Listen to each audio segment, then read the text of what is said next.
வாழ்க்கையில நீங்க மறக்க முடியாத ஒரு பயணம் போகணும் அப்படின்னு சொல்லி ஆசைப்பட்டீங்கன்னா கண்டிப்பா நீங்க அதுக்கு இந்த இடத்துக்கு போங்க. இந்தியாவோட கடையோடி எல்லை தாங்க இந்த அரிச்சல் முனை.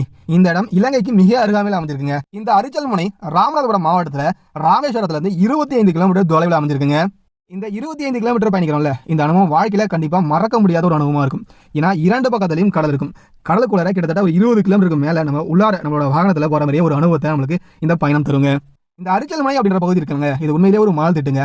இந்த மணல் திட்டையும் பக்கத்துல இருக்க தனுஷ்கோடியும் இணைக்கிற வகையில இந்திய அரசு கருங்கல்லாம் கொட்டி அழகான ஒரு சாலை அமைச்சு கொடுத்திருக்காங்க. இந்த இடம் 1964 ஏற்பட்ட மிகப்பெரிய ஒரு புயலால முற்றிலும் அழிஞ்சு போச்சுங்க. அந்த புயல் மிகப்பெரிய உயிரிழப்பையும் நிறைய சேதாரங்களையும் கொடுத்தது. அதற்கடுத்து பல ஆண்டுகள் கழிச்சு இந்திய அரசு ஒரு அற்புதமான சுற்றுலா தலமா இப்ப இந்த இடத்த மாத்திருக்காங்க. இங்க இருந்து சில நாட்டிகள் மைல் தூரத்தில் தான் இலங்கை இருக்கிறதா குறிப்பிடறாங்க. அது மட்டும் இல்லாம இந்த இடத்துல இருந்து இலங்கை வரைக்கும் நிறைய இயற்கையா அமைஞ்ச மால்தட்டுகள் இருக்கிறதாவும் குறிப்பிடறாங்க. இந்த அரிச்சல் முனை அப்படின்ற பகுதியில நடுவில் பாத்தீங்கன்னா இந்திய அரசு சின்னமான அசோக சின்னம் அழகா